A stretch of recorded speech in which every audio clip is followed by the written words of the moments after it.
Sophia adjusted the strap of her simple black dress in the mirror, her heart fluttering with a mix of excitement and nerves. At 28, she had built a life she was proud of, a cozy apartment in the bustling city, a job as a graphic designer that paid the bills, and a circle of friends who insisted she deserved more than her string of failed relationships.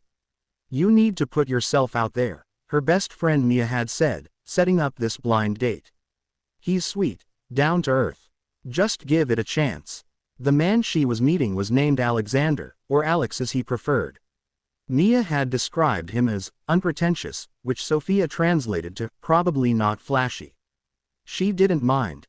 After dating ambitious types who prioritized careers over connection, she craved authenticity. Little did she know, Alex was far from ordinary. Alex arrived at the small Italian cafe early, dressed in faded jeans, a plain white shirt, and scuffed sneakers. He carried a worn backpack slung over one shoulder, looking every bit the struggling artist or freelance writer. In truth, he was Alexander Hawthorne, CEO of Hawthorne Tech, a multi-million-dollar software empire he'd built from his garage 10 years ago. But Alex had grown weary of the superficial world that came with wealth, gold diggers, endless networking, and people who saw dollar signs instead of him. So, he lived a double life. By day, the sharp-suited executive. By night, the anonymous everyman testing the waters of genuine human connection. As Sophia walked in, her auburn hair catching the warm glow of the cafe lights, Alex stood up with a genuine smile. "Sophia, I'm Alex. It's great to meet you." She smiled back, her green eyes sparkling. "Hi, Alex. Mia speaks highly of you." They settled into a corner booth, ordering pasta and house wine, the cheapest on the menu, at Alex's suggestion. "I love places like this," he said, his voice warm and unassuming. "No pretensions, just good food and conversation." Sophia nodded, relaxing into the evening. Alex asked about her work, genuinely interested in her passion for design. She shared stories of late-night sketches and client mishaps, laughing at her own follies. In return, he spoke vaguely of his odd jobs, freelance coding, he called it, omitting the boardrooms and billion-dollar deals. He talked about his love for hiking in the mountains, reading old novels, and volunteering at a local shelter. "Life's too short for material chases," he said softly. "It's the moments that matter." As the night unfolded, Sophia felt a pull she hadn't expected. Alex listened intently, his blue eyes locking onto hers without distraction. He didn't boast or dominate. Instead, he shared vulnerabilities, a childhood in a modest home, losing his parents young, and learning to fend for himself. "I've had ups and downs," he admitted. "Money comes and goes, but kindness sticks." Sophia opened up too, confessing her fears of never finding someone who saw beyond her surface. "I've dated guys who seemed perfect on paper, fancy cars, big jobs, but they were empty inside. I just want real." By dessert, they were lost in easy banter, the cafe's candlelight flickering like stars. Alex paid with cash from a worn wallet, tipping generously but discreetly. Walking her to her car, he hesitated. "I'd love to see you again, Sophia." "No pressure." She blushed. "I'd like that too." Over the next few weeks, their dates were simple and enchanting.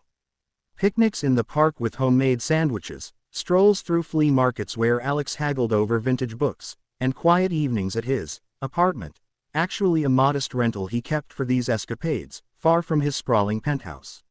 Sophia fell deeper each time. Alex's humility touched her. He never complained about his tight budget, even when they skipped expensive outings. Once, when her car broke down, he fixed it himself in the rain, grease staining his hands. "Learned it from my dad," he said with a grin. But doubts crept in. Sophia's friends whispered concerns. "He seems nice, but does he have ambition? You're successful. You deserve stability." Mia, the matchmaker, defended him. "Give it time. He's got layers." One evening, after a particularly magical date watching the sunset from a hilltop, Sophia broached the topic. "Alex, what do you dream of? Career-wise, I mean." He paused, staring at the horizon. "I want to build something that helps people, tech that connects, not divides. But dreams take time, and sometimes, you have to hide parts of yourself to find the truth." She squeezed his hand, moved by his depth. "You're more than enough as you are." Yet, Alex wrestled internally. He was falling for Sophia, her laughter, her kindness, her unfiltered joy. But the charade weighed on him. How could he reveal his secret without shattering her trust? He decided to test the waters subtly. Their next date was at a charity gala, Alex's idea, claiming a friend had extra tickets. Sophia dressed up, feeling out of place among the glittering crowd. Alex wore a rented tux, blending in effortlessly. As they mingled, whispers followed them. A woman in diamonds approached. Alexander Hawthorne, I didn't recognize you without the suit. Sophia's brow furrowed. Hawthorne, like the tech company. Alex froze, his facade cracking. The woman laughed. Oh, darling, he's the CEO. Hidden in plain sight tonight. Sophia turned to him, eyes wide with confusion. Alex, is this true? He sighed, leading her to a quiet balcony. Yes, Sophia, I'm Alexander Hawthorne. I own Hawthorne Tech. I'm wealthy, very wealthy. Her heart sank. Why hide it? Were you testing me? Playing some game? Tears welled in her eyes. I thought you were real. Poor or not, I fell for you, the guy who fixes cars and eats at dives. Now it feels like a lie. Alex's voice broke. It wasn't a game. After years of people wanting me for my money, I wanted someone to see me. Just me. And you did. You saw the man behind the mask before I even showed it. She stepped back, hurt etching her face. But you didn't trust me enough to tell the truth from the start. How can I believe anything now? He reached for her hand, but she pulled away. Give me time, Alex. I need to think. Days turned into an agonizing week.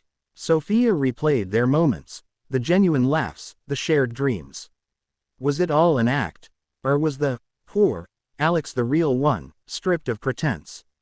Meanwhile, Alex threw himself into work, but his empire felt hollow. He realized wealth meant nothing without her.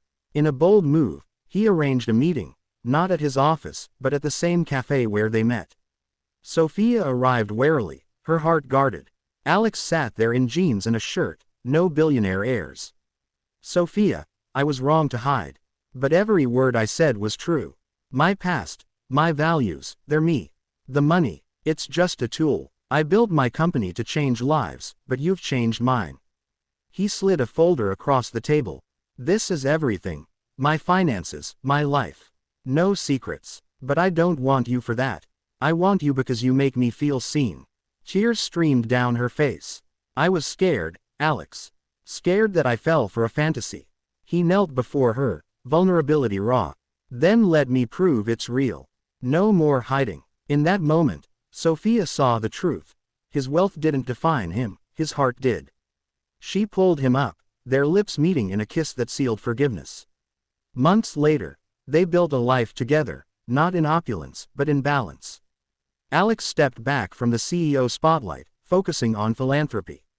Sophia's designs flourished with his quiet support. They volunteered together, hiked mountains, and cherished simple joys. One evening, as they watched the stars from their rooftop, now a shared home, Sophia whispered, I went on a blind date with a poor man, not knowing he was my everything. Alex smiled, and I found a woman who loved me for my soul, not my status. Their story became a testament to love's power. Beyond appearances, beyond wealth, a connection that touched the depths of the heart, proving that true riches lie in authenticity and trust.